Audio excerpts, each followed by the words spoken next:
Well, welcome everyone. If you're here to talk about the renovation of the library, you're in the right place. So my name is David Wark, and I'm a principal with Hennebery Eddy. And with me today, Diana, you're on mute, and Patrick and Brenda, if you want to unmute yourselves and say hi and introduce yourselves. Hi, I'm Diana Mooseman. I'm the project manager working with the team here on the library. Excited to talk about it tonight. Hi, everybody. My name is Patrick Turina. I'm the project architect on the library project. And I'm Brenda Katz. I am also with Hennebery Eddy. I'm the interior designer on the project. Okay, and with that, I guess we can start with we have a series of slides, and at the end of the slides, hopefully there are some people that are interested in engaging in a conversation about what we presented. And if you have questions, feel free to ask those and we'd be happy to answer them. So, all right, this is a slide that many of you may have seen starting back in 2018. Of course, your library is on the screen from the west elevation, the main entrance. And early on, we kind of thought of the project as embracing three aspects. And the first one is Astoria, that this project should be about Astoria and in ways demonstrate the culture and the Astoria that we have today and through history. That this is a mid-century modern building, and one of the goals is to enhance that modern mid-century modern feel, and but also at the same time make it a 21st century library, which is to create a dynamic library that balances an allocation of spaces for collection, for seating, and for meeting rooms, that expands the use and the type of uses, and the who might be interested in visiting the library to take advantage of these new spaces and places and collection. So with that, we can go to the next slide. And Diana, are you going to take this part? Sure. So I think most of you have seen this slide before, and it's just to remind everybody what the vision of the bond was, which was to explore ideas, engage minds, and excite imagination. And additionally, the promises were to improve accessibility, expand the children's space and programming, provide a dedicated teen space, update technology, and repair the aging building.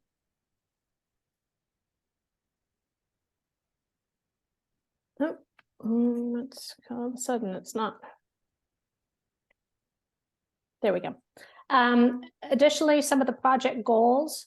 I'm going to move this down so you guys can see the titles. There we go. Project principles. As I said, expand accessibility for all, reflect the equity of the community through the input process, the design, and the decision-making, improve flexibility for the library as it expands into the future, make the building a heart of the community. So create a gathering space that is welcoming for all, make the library innovative and inspirational in its design, going back to what David just said about combining the history with the technology of a 21st century library, integrating sustainability as much as we can throughout the project, and making the library a safe place for all patrons and staff. This is the project schedule, and we are at this red line right now. So we've just completed the schematic design phase of the project, and we're moving into design development and construction documents. You'll see this blue line shows the community engagement process. So we had a very intense community engagement process in September through mid-October. So that was kind of the peak of listening to you as the community and gathering as much information before we headed into design. We're at this point right now where we want to present what we've learned, present how the design has changed before we head into the nitty-gritty of documenting this project in construction documents and applying for a permit at the end of May. So through the community engagement process, like I said, oh, you want to say something, David? Yeah, Diane, if you want to go back, I think one thing we left off, this red bar is where we are today, which is a community engagement meeting. And then we're going to have another one probably sometime in January to show you the next phase of design. So this isn't the end of community engagement. And then throughout the construction documents, permitting construction, you'll get updates, and you can log on to the library website and they'll be posting updates and photographs and information so you can track the process through construction and into opening in late 2025. This is a summary of what our public engagement process looked like. So I think many of you came to our community meeting on September 13th, which was really well attended. I think we had nearly 100 people there. In addition, we had questionnaires at that meeting, and then we had online questionnaires, and we received about 51 responses for that.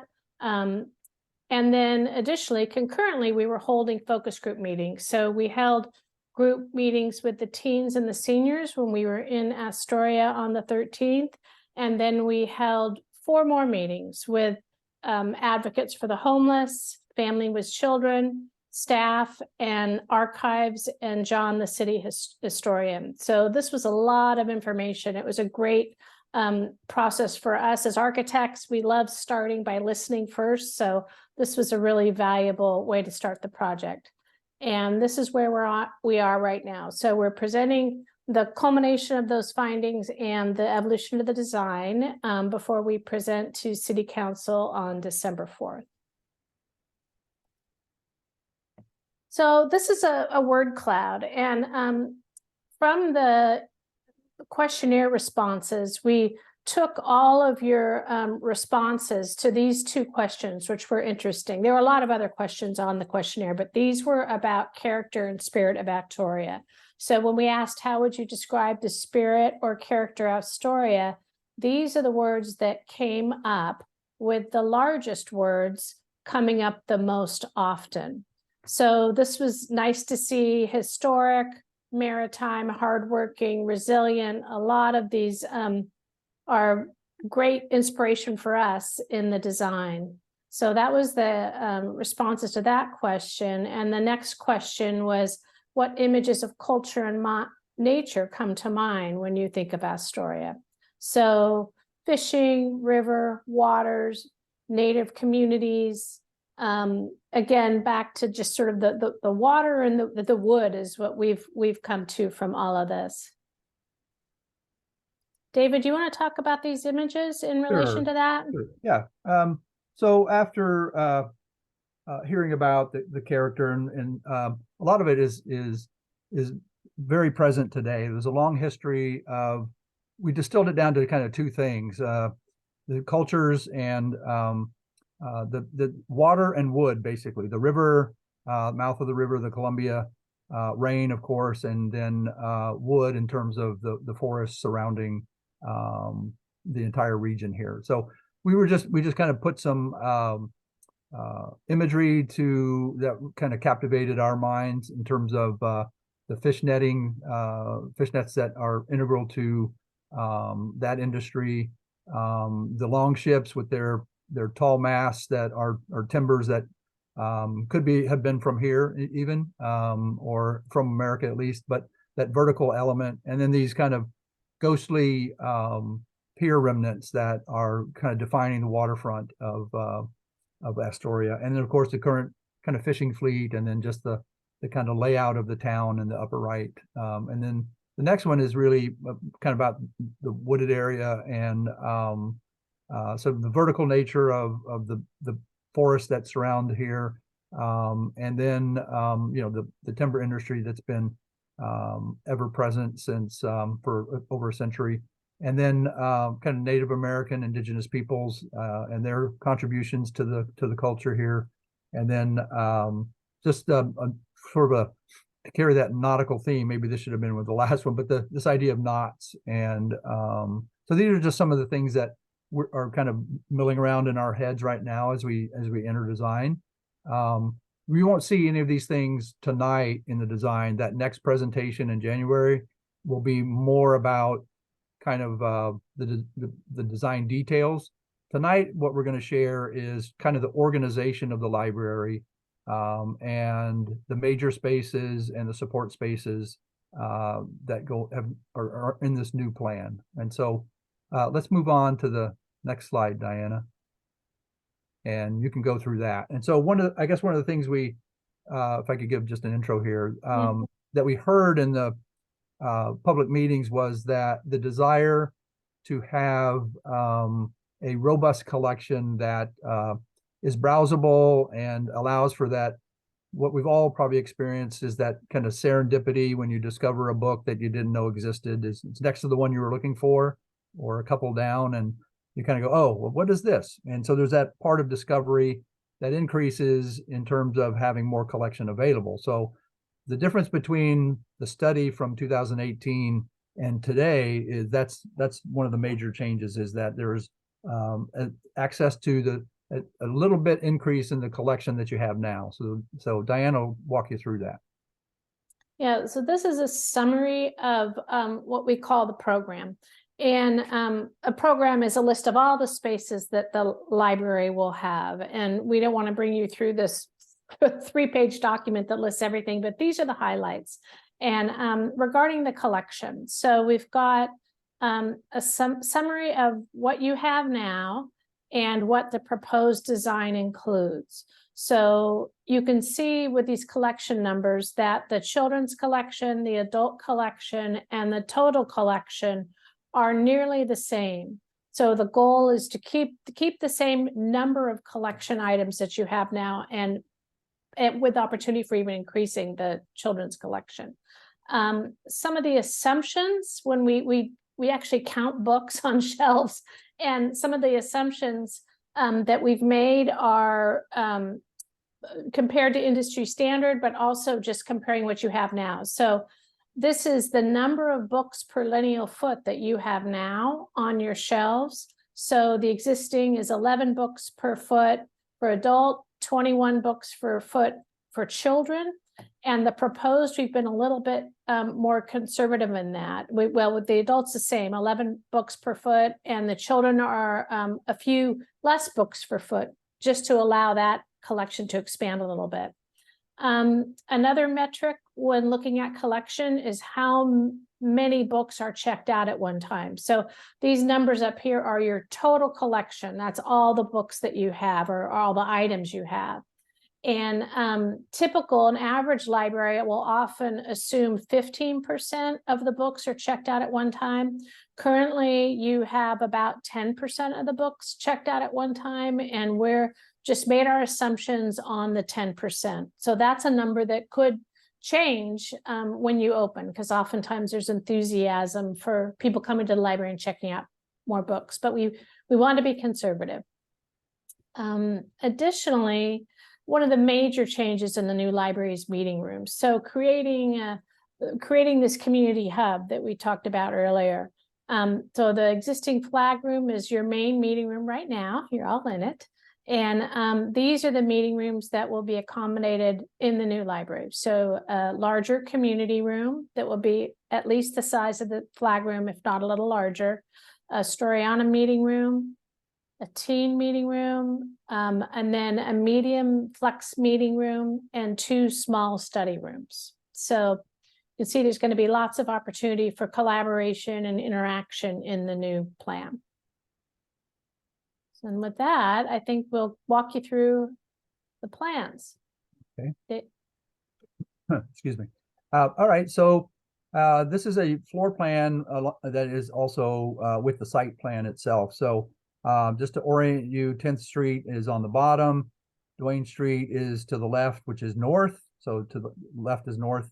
And then the parking lot is to the south on the right side of the diagram. So the thing you'll notice as you first come to the library is that there's this red arrow for ADA access, and it won't go into the south entry anymore. That area is going to become a book drop. And so that will allow staff to actually not have to come out in the rain and the bad weather to get your drop off books. And it also will allow you to kind of pop out of your car and walk up to the book drop and be undercover and deliver your books back to the library. So it's a benefit for all your patrons and for staff. And so if you're an ADA accessible individual that you need that, then these red arrows, you could park in the ADA spot here, and then get out of your vehicle and then make your way to the front of the building, following that red path, that red dash line, and then into the library from the west terrace. And so there's a larger terrace on the west side also, and then this side will also remove some of all of the concrete panels and then be more open, so you'll be able to see out of the children's area and have daylight entering there, and then through the vestibule also. And so once you arrive into the vestibule, you pop into the the lobby with a large staff desk, and then the children are to the right, and the main reading room is to the left in that dark blue, and then just a staff area that supports the staff desk behind that. So as you enter the reading room, it's very open. So that mezzanine that has all the stacks in it, the 2 levels, will be gone, and in its place will be an open room that is about 40 feet by 100 feet, so about 4,000 square feet. However, there'll be a large opening between it and the basement, which is where we're expanding the library to, is the basement. And then there will be low shelves, like 54 inches high, tables along the railing, and then seating on the far side. And we had multiple options for staff to look at, and they preferred this option where they could actually be close to the computer tables, which are those first 2 tables on the bottom of that stack of tables there. So they could help people with that. They could help be in proximity to the self-checkout and technology and copiers, which is next to the elevator there. But they could also look inside into the reading room and actually see the entire space very easily. You could and then the actually lounge seating would be on the far end, which would be pretty removed from the kind of hubbub and maybe a little bit of extra activity from the children's area. So it's zoned in many ways, and then on that far end where it says reading room is this new stair that leads down to the basement. And to the right of the reading room there is the teen space that Diana mentioned before. So they'll have their own dedicated space that will have a partial glass wall that they can see into the reading room, and will also allow natural light to enter the teen room from that north wall, which is right there. Yeah, that north wall, the proposal is to remove 4 concrete panels, which is they basically take up 2 bays of about 20 feet each. So that'll be about a 40-foot wall of glass, about 15 feet high. So that'll allow natural light, enormous amount of natural light, but not direct natural light, not daylight, not sunlight, not sun rays or anything like that. But since it's oriented to the north, and so a lot of very soft light will come into that north opening and spill down into the basement, and also light up the entire reading room and beyond. And then if we go back to the lobby and walk you through the children's area, there's an opening that connects the children's area there, and there's to the up side is the early learning center, and down below will be kind of a little bit of technology there. And then in the kind of taller space, that's the bottom right corner of the blue, that'll be more soft seating and area for children and parents to read together and just kind of relax there. And then the room you are in now will actually become the staff workroom. There are 3 primary spaces in the library. There's the reading room, and then the kind of bottom right corner of the children's area, and then the room you're in now that are kind of special rooms. They're taller ceilings and more open space and have typically nicer finishes than elsewhere.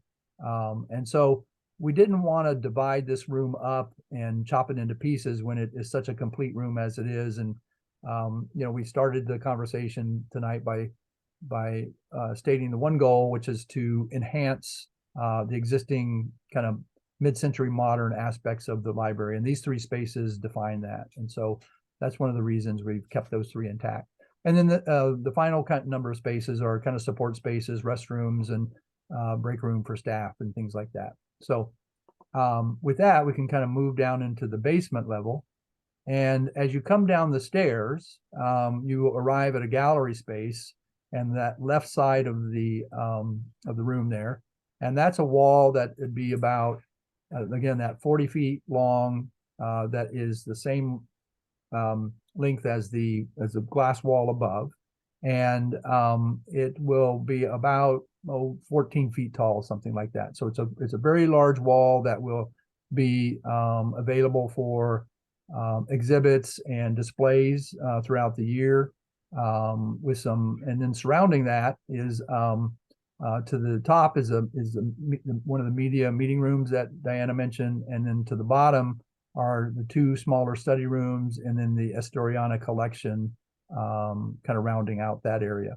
The big change between this plan and the previous kind of design is in response to your desire to have more browsable collection.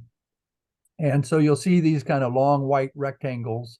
Those are 54-inch high stacks with 4 shelves each. So that rounds out the collection that enables us to match, to put into this design the same size collection you have currently.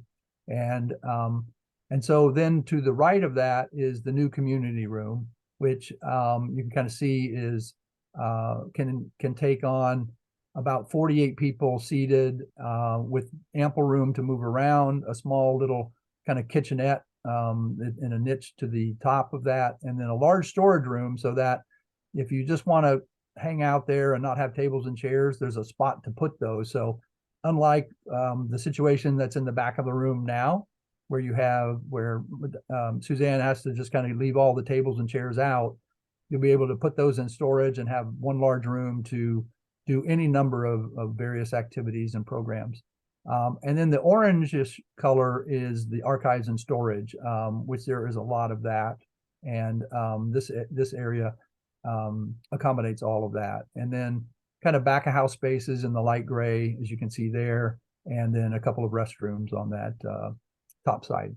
And that basically rounds out the basement. Now, one thing I didn't mention is the elevator is in that kind of bottom area, and it basically connects from the lobby down to this spot on the floor. So the thing about this plan is that it's as you're descending, let's say the steps here, as you're coming down, you can see the entire space, and we felt that was very important just for perception. And there are no places to kind of hide or that can't be monitored by patrons that are down there and by staff. And so that was very important to staff too, that they could kind of look over the rail in a couple of spots and pretty much see what's going on. And then all of the rooms that you see here, all the meeting rooms have glass that you can see in and see out between the blue and the green spaces. And then one detail is in the community room, that glass wall is basically a sliding glass door. It might be an accordion door or a sliding door, but the thing is it can open up to be about 12 to 16 feet open. And if you have a really, really popular program, you can slide that open. You can move the tables and also the stacks, because they'll be on wheels. And you can move those out of the way and have a really large reception or extended program, where if you have a very popular author or lecturer or presentation or whatever it might be, that you can actually accommodate many more people than even this enlarged community room can hold. So That's just an added bit of flexibility that this plan takes into account. Okay, and so let's go to the next image. And Diana, why don't you go walk them through this, please? Yeah, so back to collection, we just wanted to get in a little bit more detail now that you've seen the plans. These numbers are similar, that reflect the numbers that I talked about earlier, but these plans just highlight where the books are. So the children's books are in yellow. This is the upper floor, and this is the basement floor. So we've got books all around the perimeter in the children's room, and then the meeting room will have taller stacks, 5 shelves around the perimeter. And then these green stacks in the middle are lower again. So they're at the 54-inch high. Not unlike what is in the center, probably a little lower than what's there right now.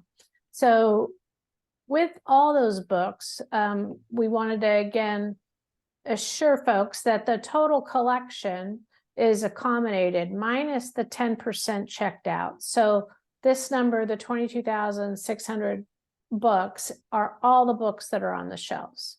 So, right. And one detail, just above the teen area, there's an exit path and a connector, but there is this idea that you could have a library of things. If all of you, some of you don't know what that is, it's basically, it's not books, it's not CDs, it's not DVDs. It's more, it can be anything from sewing machines to board games to lawn games, cooking utensils, and there are any number of items that could make up a library of things. And it's a very common collection within many libraries throughout the country. And so that's something that would be interesting to hear from you all, if not tonight, then through future comments. But is the library thing something that you're interested in, that you think your community would want and would use? If so, we'll leave it. If not, then we could actually just have typical shelves like are in the perimeter of the reading room now. So just a detail to think about there. And I noticed there's 1 or 2 banks of like where the periodicals are that we didn't color. So there's additional stacks there, and then the collection of the Astoriana is in the Astoriana room there. So, but this basically illustrates the distribution of the collection and the numbers. And so if you want to scrutinize that and have questions, just let us know. Okay. And with that, we can kind of give you a little bit of some preliminary just drawings, 3-dimensional drawings of how this thing really looks. So we basically taken the roof off, and you're looking down into the library. And on the right, upper right, is the entry and the staff desk and the staff area behind it. And then as you kind of slip past that, there is there's the reading room. So this is the focus of this is on the reading room. And to the bottom right are the kind of 54-inch stacks that have 4 shelves each in them, and the tech bar, which has sign-in computers and copiers and printers and things like that. And then you can see the opening with the stair going down, and along the railing are the 4 tables with computers, and some don't have computers, they'll just be work tables. And then those kind of 3 round drum elements are just meant to be supplemental display, almost like bookstore kind of display, where staff can kind of make themes out of these for seasonal collections, or staff recommendations, or New York Times bestseller. Whatever they want to do with this is kind of meant to be kind of just impulse buying, if you will. So impulse checkouts or something like that. And then you can see to the left is the kind of lounge area, with 2 distinct lounge areas. And then to the top, there's a peek in at the teen room. we still need to work with the teens a little bit and get some information about what they really want in here. These are all just placeholders. But then you kind of see as you go down, you can kind of see the stairs leading down to the basement, and then just a hint of the windows on the front of the, I'm sorry, not on the front, but yeah, there you go. So this is looking the other direction and focusing again on the reading room. You can see the computer tables and the display table, the round ones in front, the stairs kind of going down. And then there's a hint of the windows that would connect to Duane Street. And then you can see the wall of the gallery exhibit wall below that with those 3 large rectangles, and then a little bit of collection below that too. Okay. And then if we want to go, we have some 3D interior renderings, just kind of ghosted in right now. But again, it gives you the sense of what's happening here within the kind of modified reading room.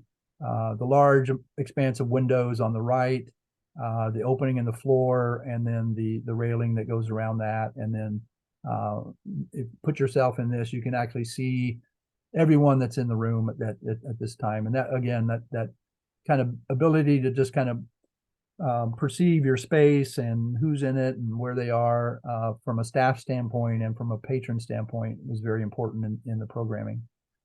And then we've got another one downstairs. So again, the stair leading down into the gallery on the left with that exhibit wall, and then the windows above, and then the collection on the right, and then you can just get a peek of the meeting room beyond those stacks there, and then some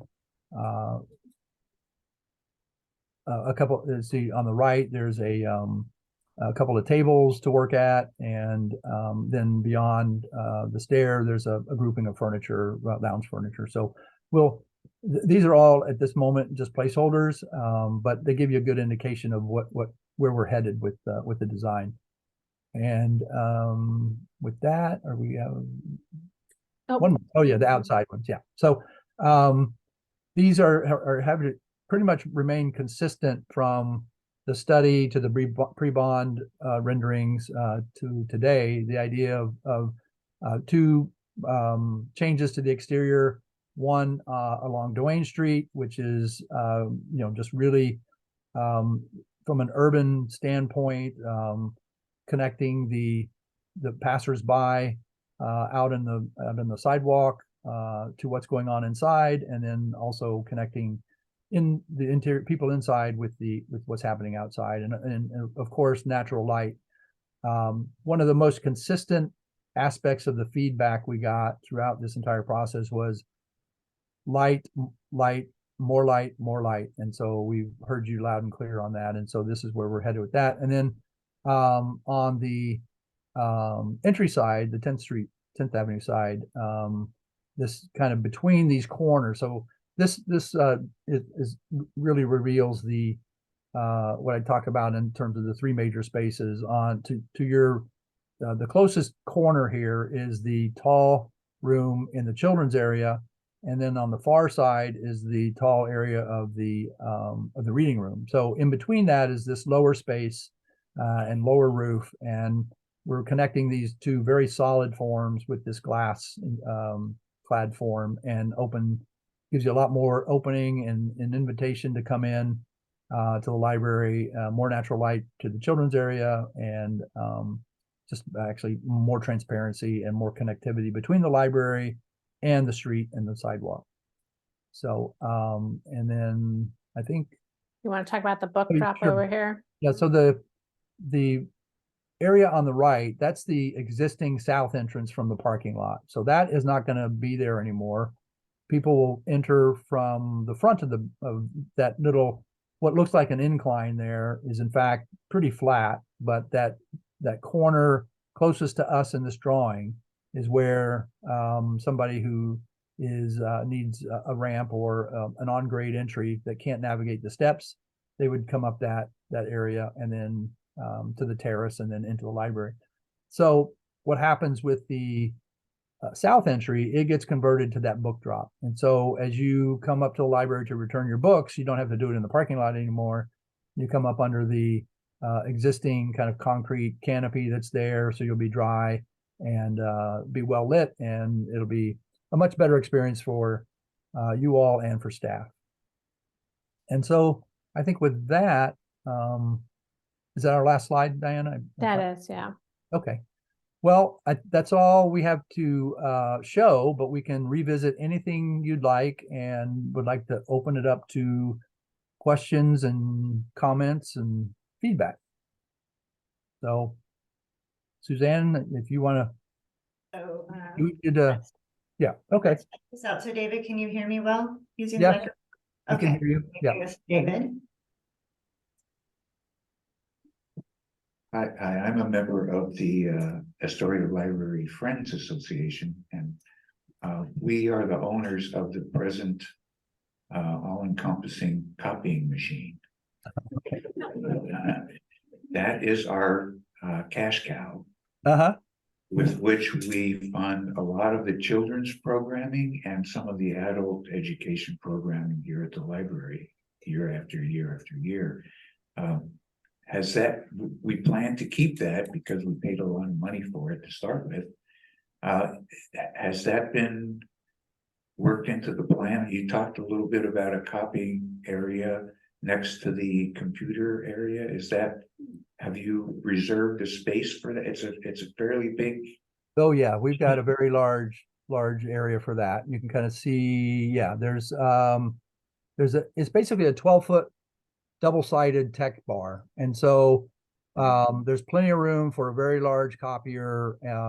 And if you need a counter to go with it, that should be sufficient. But it's something that if we can get the dimensions of that, if the intent is to keep that copier and use it, then that's great.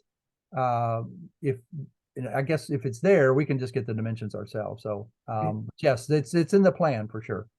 Okay, the other question is, we occasionally at the library and other places around town have book readings, authors come to town and book readings. Right.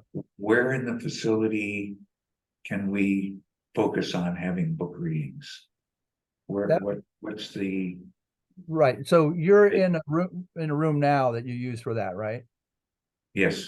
Okay, so then if we go to sometimes the main library was used, but. Right, so if we go to the basement plan, that community room is about, maybe 200 square feet bigger than the room you're in now. So that you could have a very large reading in that room. And what I was talking about is if you had a very, very popular book reading about whoever that author might be, you could actually open that wall, Diana, if you can kind of show, yeah, you could basically slide that open and include more people, right? So they could participate. So you've got a much larger community room, but I would say a larger community room with the option of expanding it out into the blue area. So that's where we could see it. You could also just actually move all those stacks out of the way in the blue area. If let's say it's after hours or before hours or something where there aren't a lot of people, you could actually have the reading out in that gallery area too. So it's very flexible on how you want to set this up. So I mean, you could have multiple things going on at the same time. You could have people in the study room, somebody researching something in the Astoriana room, somebody doing a recording in the media center meeting room. Plenty of space for that. Okay, one other short question. Was there any thought given to adding skylights to the roof, or is that just too much of a risky operation to put skylights in that flat roof? Yeah, that's lighting by last resort. I mean, it's like we felt the skylights are not everyone's favorite way of introducing light.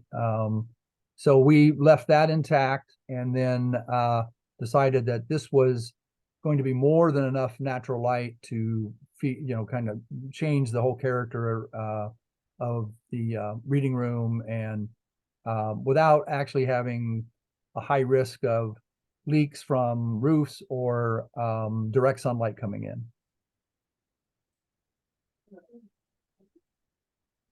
So I just, my understanding is the footprint remains the same for this building. Right. Correct? Right. But you've utilized the basement much more. Right. Okay, Yeah, yes, we're basically doubling the size of the library by using it. okay. Anyone else have a question? Or comments? Reaction? Wonderful. Where, Dude, I told my kids, good, bad, más o menos. when the Very when the library is going through construction, where's the alternative, to get? That is the main question I have yet to tackle, so I've got some leads, but I'm working on it. Yes, Susan, there was a question on that. Oh, is there a question on that? Yeah. Oh, thank you. Okay, was it in chat It's- or? Yeah, in the chat. Oh, great. So if you go- Thank you, Noel. Chat.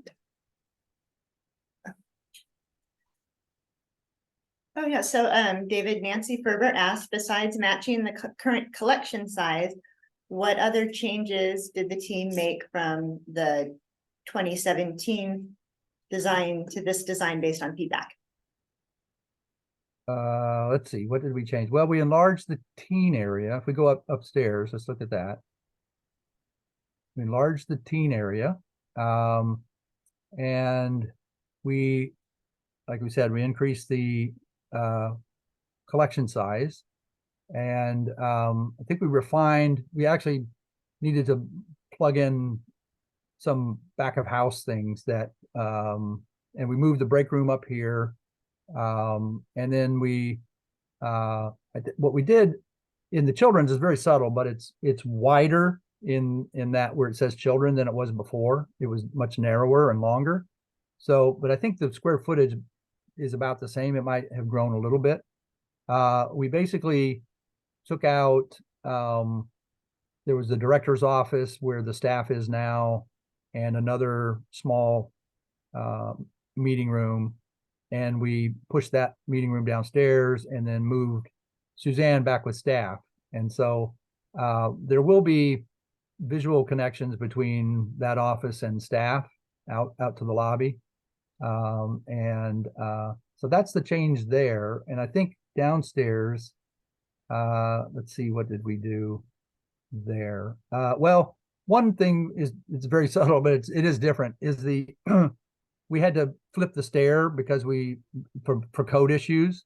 So it was entering and coming down in the opposite way, but we had to flip it around because the exits have to be, a certain distance apart. So that's a subtle change.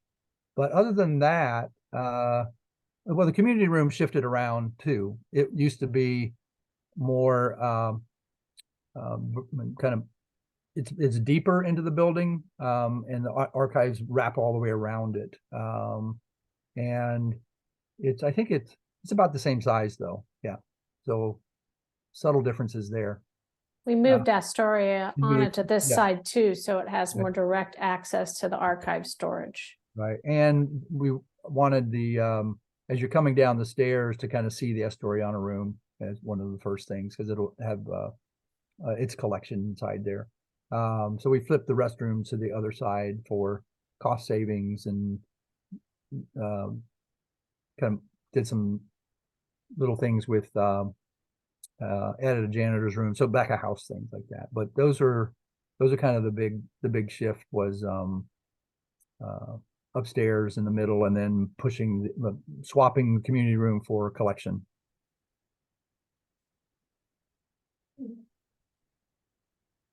Is there any exit from the basement other than going back up the stairs and out the front door?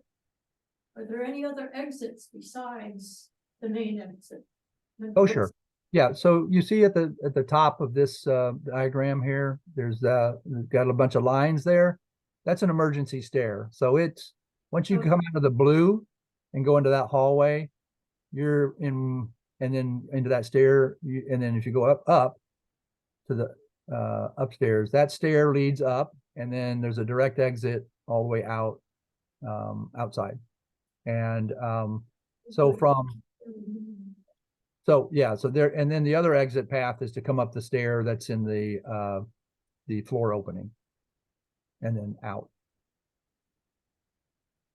Right. Anyone else have comments or questions? What was that?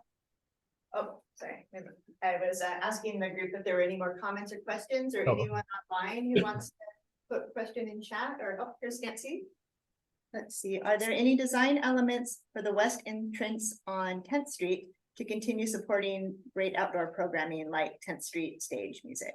So right now, David, I don't know if you're aware, we do a 10th Street stage concert series in the summer. Right, and I right. believe we can still do that. There'll still be a space by that door, right, that we could. Oh, set up. right, yeah, actually it's larger than it is now, so you'll be able to get more entertainers up there, or whatever you might have, right?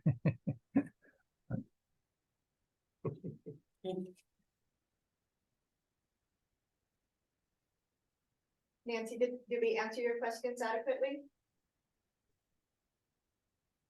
And then just a subtle landscape element, we're proposing to retain the planters that are original to the building. They have the same kind of concrete finish, and put new landscape in those, and then we'll have bikes and a bench or two out there, pending budget, if we can get the benches. Yeah. We don't have a retractable one. We have a permanent awning out front that would stretch the entire width of that opening. Yeah. So it's about five feet deep across the entire. So if you're, arriving at the library, you can be under it and kind of orient yourself and go inside. And if you're leaving and it's raining, you can kind of take a moment, get your children ready, and there's ample room for more people to be up there than is currently the case. And undercover, right?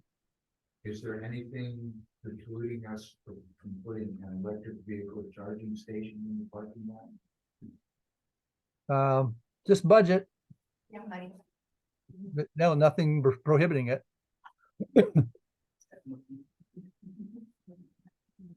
Charge your car in the library right now. Yeah, yeah.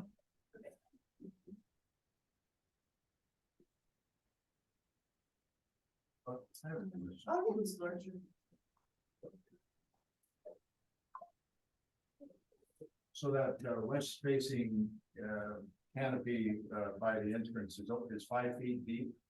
About, yes. Yeah. So that's on the weather side of our storm side. Is that going to be sufficient to keep a dry area as people exit and do whatever? Well, it will on when it's not really too windy, but as is normally the case, there's wind going, or not always, but it's wind, but it won't keep that space dry per se 100%. No, not all the time.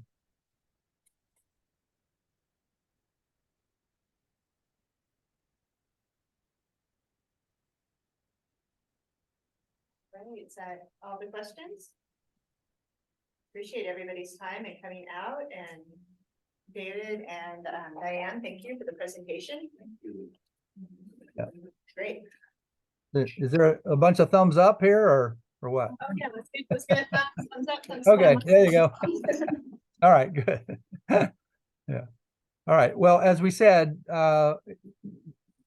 it's sometime in January. That date's to be determined, but we'll have another one of these with the next progression of design that you'll be able to, participate in. And so we look forward to that date.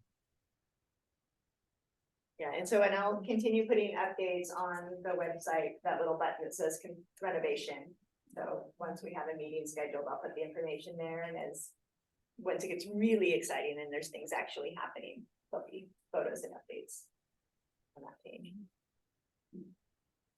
Thank you. Thanks. Very nice. Thank you for coming tonight. Yeah, thank you for coming. Bye.